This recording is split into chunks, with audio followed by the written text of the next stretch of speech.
back, Halloween special. You know, Halloween has always been a fun holiday for me.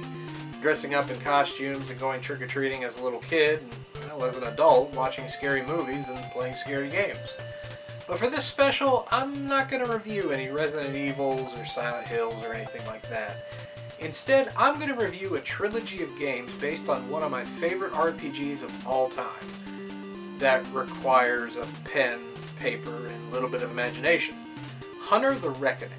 But before I get into the games, let me give you a brief history about the RPG that inspired them.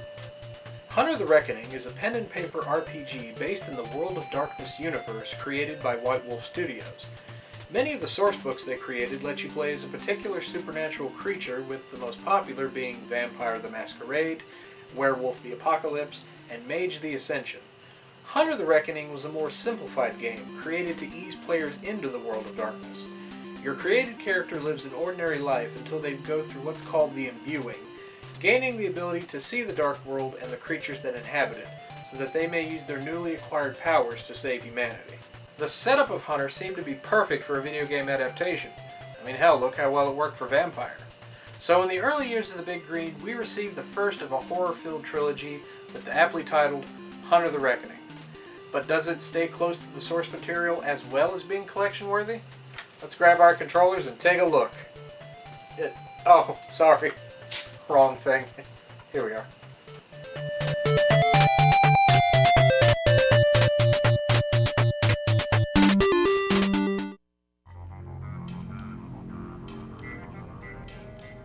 Last year, convicted serial killer Nathaniel Arcady was scheduled to die by electrocution.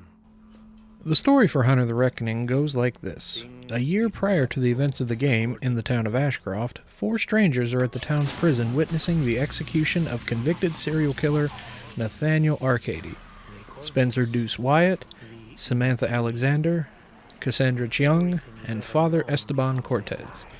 When the switch is thrown, all of the prison's tortured, vengeful souls are released, attacking everyone inside.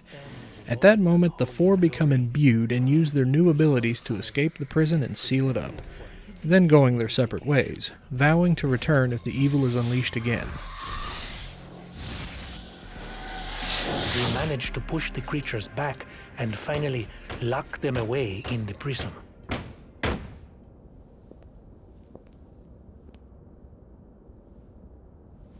No one would ever have to disturb them again. Or so we hoped.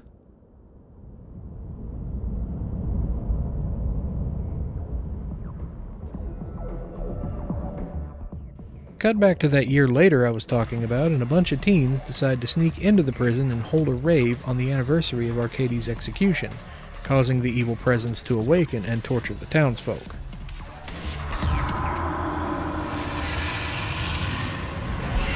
And so, we've come back. Just as we promised. Well, of course that was going to happen, you dumbass teenagers. Hell, while you're at it, why don't you look up that delicious bean dip from the Necronomicon that Satan uses at tailgate parties? Morons. Anyway, due to this stupidity, our 4 heroes return to Ashcroft to destroy the dark forces once and for all. We hunt.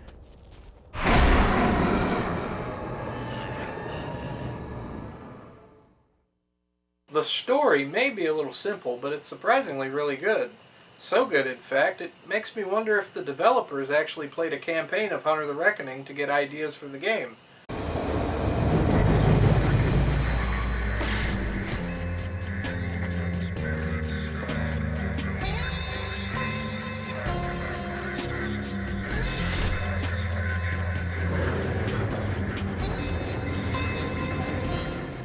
Hunter the Reckoning is a hack-and-slash game played in a 3/4 overhead perspective, similar to Gauntlet. You start off by choosing one of the 4 characters, each representing a different creed. Deuce the Avenger, Sam the Defender, Cassie the Martyr, and Esteban the Judge. After that, you play through each stage, killing the undead and saving innocents along the way. Each hunter has 3 types of attack at their disposal: a melee and a ranged attack with their signature weapons, like Deuce's axe and rifle for example, with numerous other guns scattered along the way to pick up, such as machine guns, shotguns, and the like. However, these have limited ammo, unlike your signature range weapon, which is unlimited. The last attack at your disposal is magic attacks, or edges as they're known here. These edges differ on who you're playing as. For instance, Deuce can charge his axe for double damage, or Esteban can ward away enemies. Sticking to its RPG roots, each character has stats that raise, as well as gaining new edges as you play. And trust me, you're gonna need it, because this game is hard. Really hard. You're gonna get hit by wave after wave of the undead, from zombies and vampires, to a giant demonic teddy bear,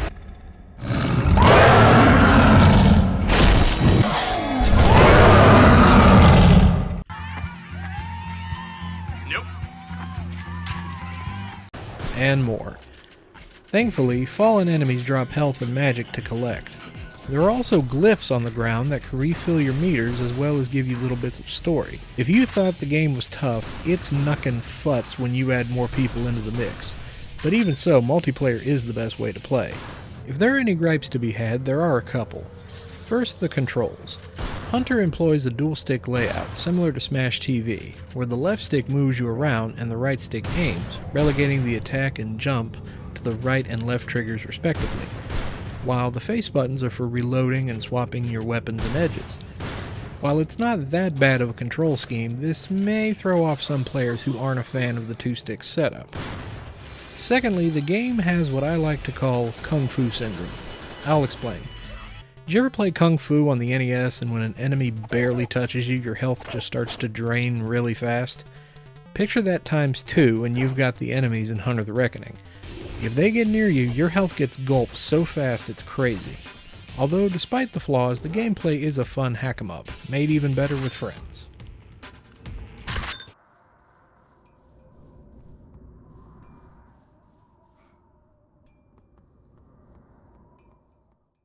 The graphics for Hunter are pretty good, considering it's from the first wave of Xbox games.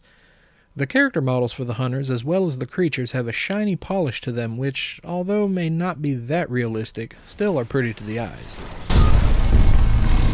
What the hell is going on?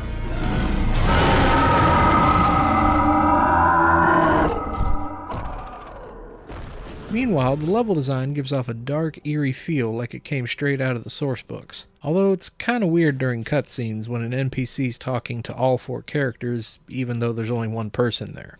Is Kaylee? Get her to the church. Her parents are waiting. Typical. I try to help you, and this is the thanks I get. You think I can't see you shaking at the other end of that barrel? Do you think I don't know that your brain is trying to process the horrible fact that, oh my God, it talks? And if it talks, it thinks.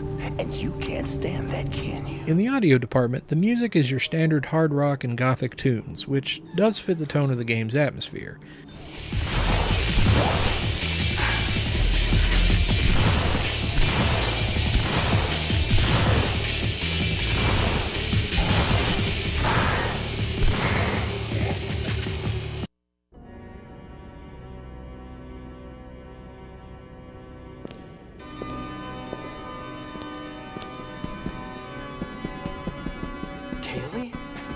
Kaylee, where have you been? For voiceover, it's hit or miss. Some of the voices are decent, while others are...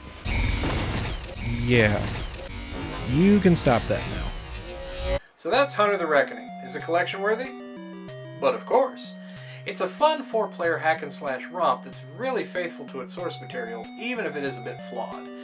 On Amazon, it goes for about $5 to $10 used and just a little bit more new, but if you're out and about game hunting and you see it for cheap, grab it, it's totally worth it. So that's 1 down and 2 to go in the Hunter trilogy, so tune in next week to see the continuing story of our fearless 4 heroes.